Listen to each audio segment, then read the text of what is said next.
Breaking news right now this morning on your Fast Track to 7. Police are investigating a report of a stabbing in South Fargo. We're headed over right away to the Valley Today's JC Dodd as she lets us know what is going on. Good morning, JC. Good morning, Jordan. It's been over an hour now and things are beginning to wind down here in South Fargo. This is a look at 25th Street South.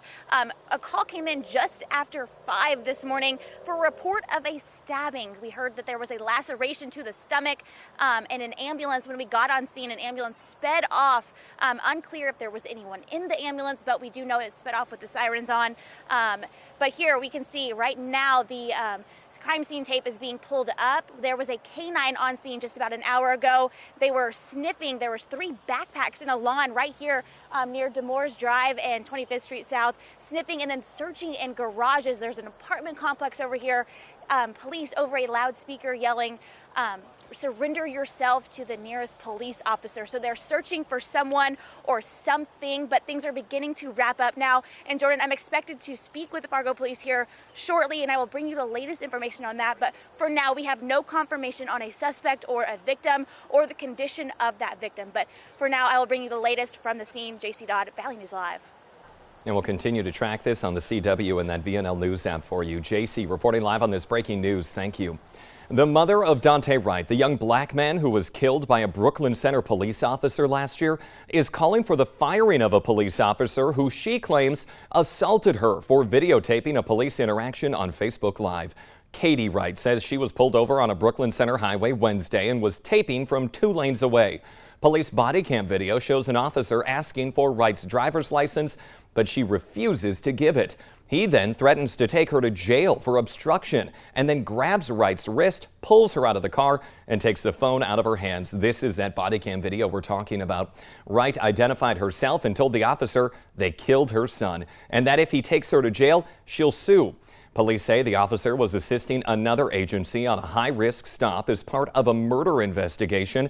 And they say one of the people who Wright was taping said that she did not want to be filmed. 6:51 now on this Friday morning. Let's get a check of your Fast Track forecast. All eyes on Saturday. It's a first alert weather day, Lisa. Yes, we're looking at more rain coming our way, unfortunately, and some of that rain coming with some strong storms coming up for Saturday. So we want you to be ready for that. And we'll see that storm activity ramp up soon. But until then, it's beautiful out there. We've got some nice weather this morning. It's quiet. We're looking at that sunrise in Grand Forks.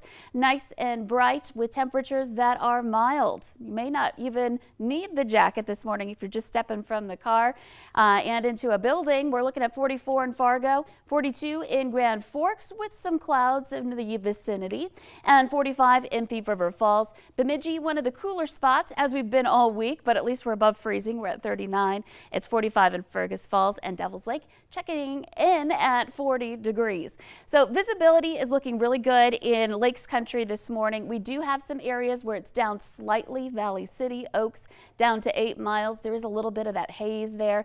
And same thing in northeastern North Dakota. Devil's Lake visibility report at 5 miles. No dense fog being reported, but again, there might be some places where you're seeing a little more of that. Beyond that, it's quiet. It's clear. We're looking to the west for our next chance for rain. The clouds will come first. You see those in western North Dakota, and then eventually that rain out to the west moves in. Notice how it's not very intense.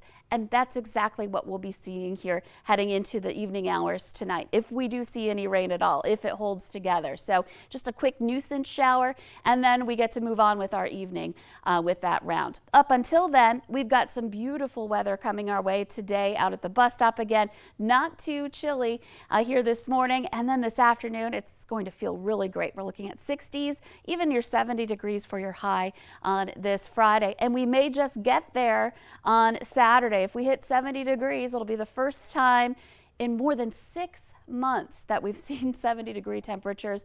Unfortunately, it comes with that rain and thunderstorm threat. We're looking at evening storms on Saturday. Some of them, again, could ramp up and strengthen into that severe range. We'll be watching that closely. Windy weather, too, so that warm-up does come with some wind.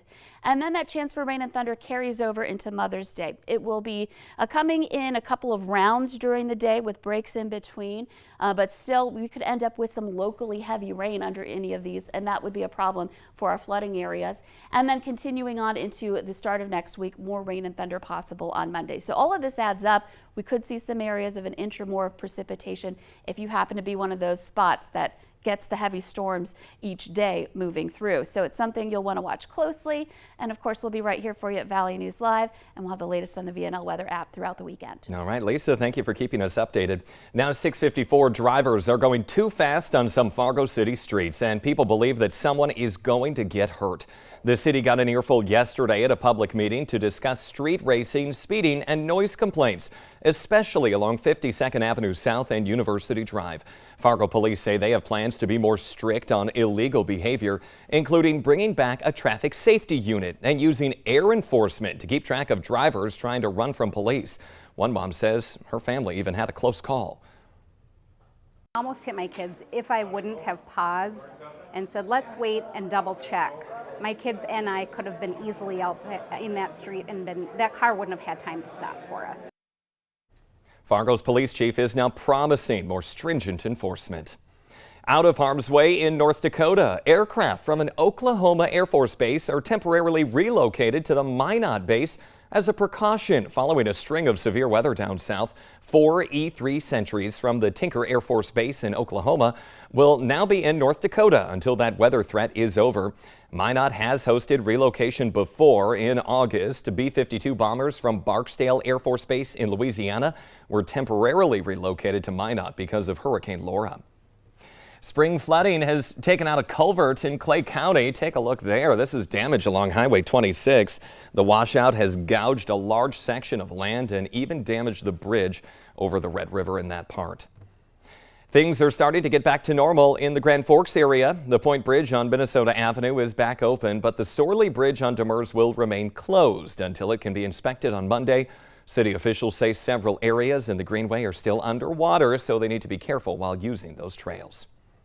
You've likely heard the noise from your basement almost constantly this spring. Sump pumps are working hard to keep the water out of your home. Plumbers are also making a lot of service calls these days, and they suggest that you have a backup sump pump system in place. If your power goes out or any other problems arise, like maybe your sump burns out, then the hydro-powered backup sump, it won't go out unless your water is out, and that's very highly unlikely, so it's a very good idea to install one. Cities around the valley say sumps should be draining outside now, not into your basement drain. North Dakota state agencies do not have to worry about budget cuts for now anyway.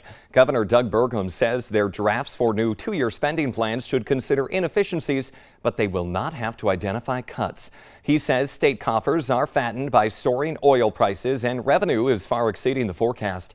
Burgum signaled that he intends to include a state employee pay raise in his next 2-year budget recommendation, but he's not yet providing any more details. A West Fargo man is recovering this morning from a construction accident in the Southern Valley.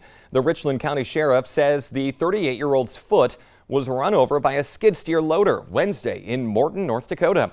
The victim was taken to the hospital. No word, though, on his injuries.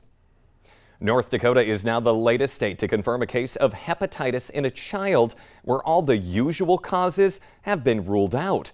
State health officials say a child from Grand Forks County is recovering at home after a brief hospital stay. The Centers for Disease Control is looking into cases of the sudden liver disease in children that has authorities around the world looking for clues. Cases have no known connection, but there might be a link with the virus that can cause a cold. Several cases have been reported in Minnesota. The symptoms include fever, fatigue, loss of appetite, nausea, vomiting, abdominal pain, dark urine, light-colored stool, and jaundice. Be ready for a few new policies at Newman Outdoor Field this season when you head up to a Redhawks game in Fargo. They're implementing a clear bag policy. Fans will be allowed to enter with clear totes, clear 1-gallon resealable bags, or a small clutch purse that's about the size of your hand. Purses, backpacks, fanny packs, briefcases, camera and computer bags, coolers, and even luggage, if you're so inclined, are not allowed. There's also a no new re-entry policy. Fans who leave at any time will not be allowed back in. We have a list of the full restrictions. You can find them at valleynewslive.com. It's demo time at an old Moorhead hotel that's been vacant now for years. Construction crews are taking down that old Days Inn at 8th Street and I-94. Developers are planning a 3-story, 200-unit apartment complex on that property. A new survey shows the next crop of college grads have some unrealistic expectations about their first job. A survey by Real Estate Witch shows that students expect to make 6 figures at their first job. The reality, they'll get about half that. The undergraduate class of 2022 across all majors overestimate their starting salaries by 88%. Journalism grads had the most unrealistic expectations. They expected their salaries were 139% higher than they actually are. That means if they were expecting to make $107,000 their first year, they're actually going to make around $45,000. And we have a breaking news update for you. 25th Street South in Fargo has now reopened after police finished the initial part of their investigation of an early morning stabbing. We'll have the very latest on that breaking news on the CW.